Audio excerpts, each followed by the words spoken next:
Yeah, the Chiefs the division is absolutely in play. For the There Chargers. you go. You're right. Yeah, Teddy. I forgot about that. Well, in that case, in theory, I mean, Casey's at home to Oakland, but the two games are going at the same time, so the Chargers can't go into that game thinking, Well, I don't think the Chargers might not want to lose 2 in a row going into the playoffs. And Denver, I don't know that Denver's going to suddenly make a great effort for the outgoing coach Vance Joseph, who has as much chance of being their coach next year as I do. Exactly, and Philip Lindsay is the only bright spot of this season on the offensive side anyway, and he's done. Yes, sure. But and then the Lions, who were just such a rush to show Jim Caldwell the door, Caldwell did an amazing job with that team, and then they took so much heat for it, and you bring in another coach, and look what happens. Who, by the way, is another guy who I started tweeting about it before the touchdown at the end of the half by the Vikings. Matt Patricia is another moron who doesn't understand clock management at all. It's the simplest thing in the world. What are you? What he was doing at the Vikings are going to score. Okay, it's 9-0, but the Vikings they're going to score. This idiot is calling timeout with the Vikings inside the Detroit 10-yard line. So, okay, great, you're going to get the football back with one timeout and your offense. Just get off the field with the 9-7 lead. They end up having a punt because he used the timeouts, and with the time remaining, the Vikings got in position for a Hail Mary and connected on it for a score 14-9 at halftime instead of a 9-7 Detroit lead. They should have fired the moron at halftime. He stinks. Okay, he's terrible. What Patriots? What Belichick assistant has had gone on to be a good head coach? Well, I can list 15 that have been bad. Exactly. The list is getting. But this guy's got no clue. The list is getting longer for sure. I'm trying to think of one success story. Exactly. There's got to be one. Everyone's looking around blank. Which tells you how good Belichick is, by the way. Yeah, I guess Saban's in the coaching tree. Right. But Saban was a head coach long before the Belichick dominance began. In Exactly. Exactly. He was in Sparty land. I mean, the first year of why am I blanking on the offensive coordinator of the Patriots? McDaniels? Yeah, Charlie McDaniels. Weiss? His first year in Denver, I do think, isn't that the year that Denver beat Pittsburgh on the crazy play in the wild card game? Then you remember what happened the next week. They went to New England, exactly. and the game was over. They went to New England and got their heads handed first to them. quarter. So, and that was a questionable season for McDaniels anyway. So, I certainly can't think of it. No. All right, so let's. I want to touch on one more NFL note with Patrick Everson and Teddy Covers. I'm Dave Cokin. Bears and Vikings. We've seen some sharp play on the Bears. Their coaches said we are playing everybody, at least at the start of the game. So It looks like the market, at least the respected betting market, has made an early statement. Yeah, of course, the Rams will be they'll be keeping an eye on that Rams game, maybe see where things are at halftime, and they might reassess. But this opened Minnesota 6.5 down to Minnesota 4. Eric Osterman at Superbook said mostly a market move. Did take some sharp play Monday on the Bears. He said not a limit bet or anything, just a bet they respect for sure. So it looks like the Bears are going to play. The total's down a tick too, which certainly indicates the Bears defense is going to try and put some of their studs out there. Yeah, and this is one of those games where there was a huge discrepancy between where the offshore opened and where Vegas opened. Vegas opened at 6.5, offshore opened at 3. So what we've seen is the lines converge. Exactly.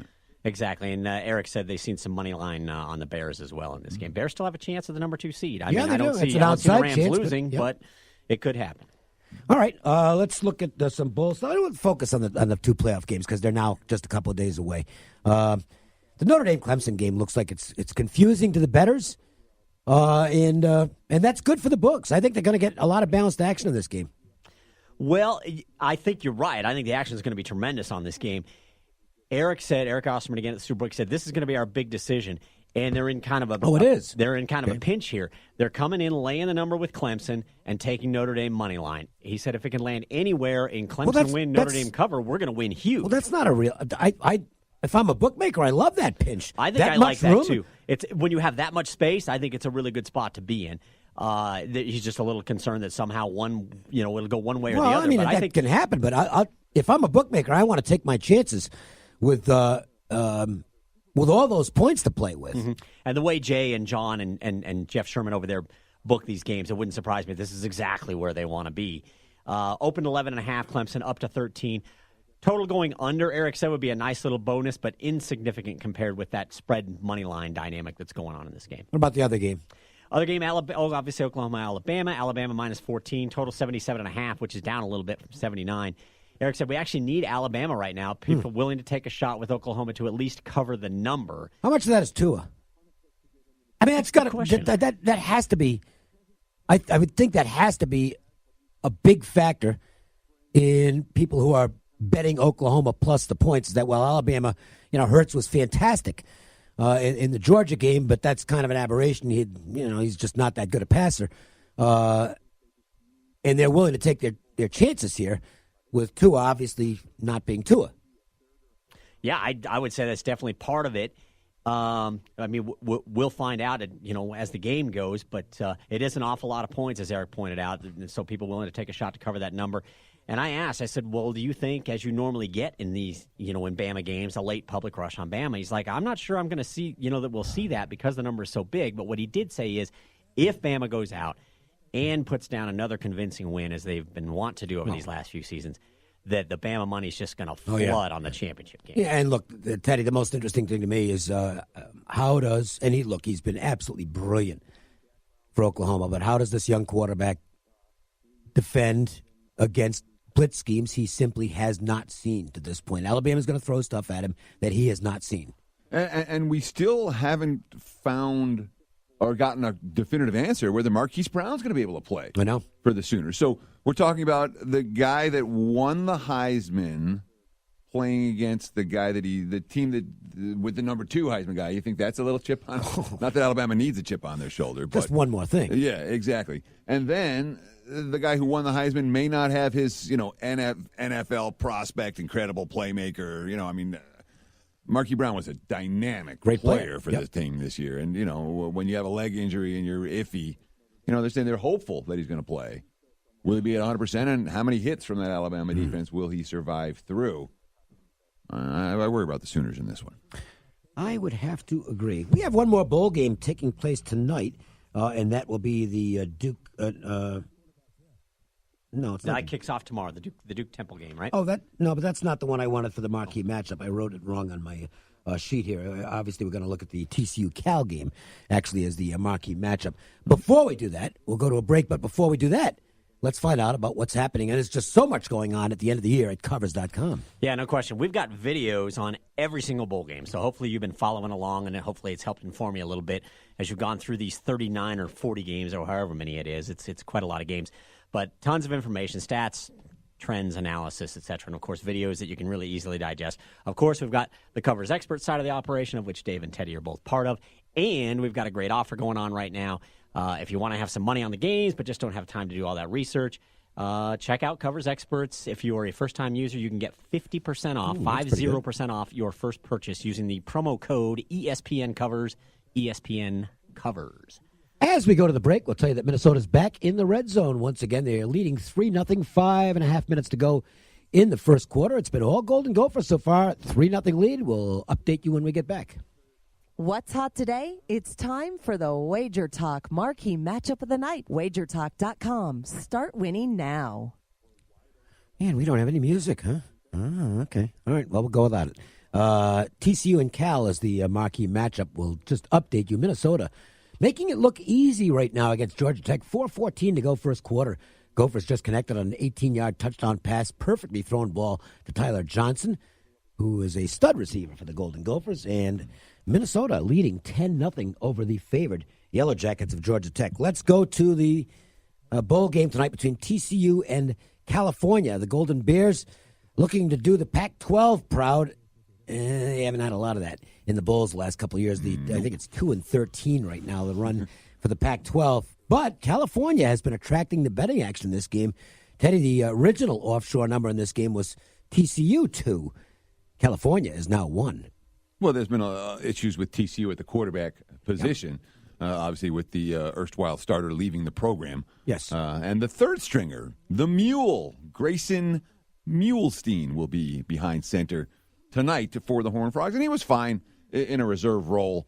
He had 43 pass attempts during the season. He started their season. He knows season the system at least. Finale, yeah. TCU is not a team that is going to respond well to being down 3 scores No, but if California's offense could put 3 scores on the board against you, then your defense must suck. Yeah, exactly. It's not like Cal with and I think Gaber's with extra time. They keep saying, oh, he's showing stuff in practice. We just haven't been able to get it in the games.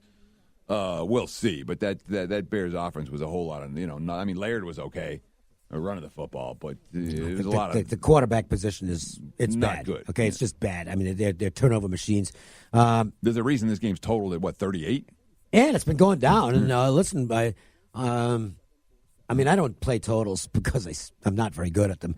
But my projections of this game are actually lower than that of the total. Exactly. Yeah. First team to 10 wins. Yeah, really. What's going on with the betting windows here? Yeah, this was something I talked about with Eric Osterman over the last day or so, heading into this game, and back with him today. Sharp action. Actually, they saw on both sides. The Superbook opened this at pick, so they came in a little later to the game. Open at pick, bounced between pick and -1 a couple of times, but now Cal -1.5. So they're going to have a little bit of a decision in need. Texas Christian here, and as you guys point out, the total obviously has come down as well. They saw some sharp play on the under. Eric said as soon as we put this one on the board, which obviously was a few weeks back, they were getting some sharp play on the under. All right. Well, we'll see how it unfolds. That's tonight's bowl game, one of 2. It was 3, but one of 2 on tap with the cancellation of the BC Boise State game. And right now it is all Minnesota. I mean, they are just owning the line of scrimmage against Georgia Tech. 10-0. And I got to tell you something. We're only 13 minutes into this game, but I mean, this looks like it could be a wipeout. If you're looking at it's early. I'm watching the live betting go from the Minnesota -3.5 to Minnesota -5.5. Well, if Georgia Tech can't successfully run its option, they have 0 chance of winning the football game. And they haven't gotten a stop yet either. No, Minnesota's defense looks too fast for them. So we'll see how it plays out. Anyway, WagerTalk.com, just a multitude of holiday offers that are up right now where you can save a bunch of money on the handicapper of your choice. Hopefully get some winners. I appear to be on the wrong side of this football game, but I'm not going to complain about the way things have been going. I've had a very good year in college football. NHL has been terrific. NFL has been good. College basketball, I've won my last 5 after a slow start, so getting things rolling there, Teddy. You've had a good year overall. I have. You're allowed to be proud, dude. You got to pat yourself on the back a little bit. Based You're nailing it. On their rating system, if you've played every play posted at Wager Talk in 2018, your bankroll's plus 144%. So that's a pretty good year. That's making the clients happy. And mine is, I don't know the exact percentage, but my bankroll has it's increased since the start of 2018. It's been a good year. Yes, it has. And kudos for that. I've had a pretty good NFL season. I've had a pretty good bowl season. Yes. So far, but I'm not doing anything that I'm proud of in basketball yet, and I'm not happy about it. So. I just mentioned this. I'm still tracking my numbers, but my numbers have just been spot on. Blanking Horrible. Pathetic so far. Oh. Every close. spot on. No, the opposite of spot on. But the thing is, about a week ago, I decided to hell with this. I'm just going to go back to old school analysis where I just match up the teams based on the personnel, which means I'm playing actually bigger games than I'm normally playing, because normally I find edges in my power ratings with the smaller schools, but they're not working. So I've been looking at some of the bigger matchups and actually just doing them from a matchup standpoint, and that's going pretty well. So far, so good. Yeah, so guess what I'll be doing for the next couple of weeks as we go into conference play? I'll push the numbers to the side. I'll keep tracking them. But that's the thing. When you're in the handicapping business, and it doesn't matter whether you're selling picks or just playing on your own, you have to change. Yep. Constantly change and alter what you're doing, because the same thing stops working after a while, and you just have to make changes. You might go back to that quickly enough, but it's an ever-changing type of thing. It's not static. It's always dynamic. I agree with that 100% as a concept when it comes to the handicapping process, and the battle is always, well, this has worked for me, and I think it's still good, but it's not working right now. So, what parts of the process do you keep versus what parts of the process do you throw out when you're struggling? And that's always a dilemma for everyone. All right, check that out at WagerTalk.com. We will go to our LPT Play of the Day. It's the LPT Play of the Day. Tonight's best bet from Lions Physical Therapy. Your 5-star rated specialists. You got an NBA game you like? Yeah, sure. Because I don't have anything else going today except this crappy Georgia Tech play. We talked a little bit about the Pelicans and the Mavs earlier, and I wasn't very bullish on New Orleans' chances moving forward. I'm not very bullish on them tonight.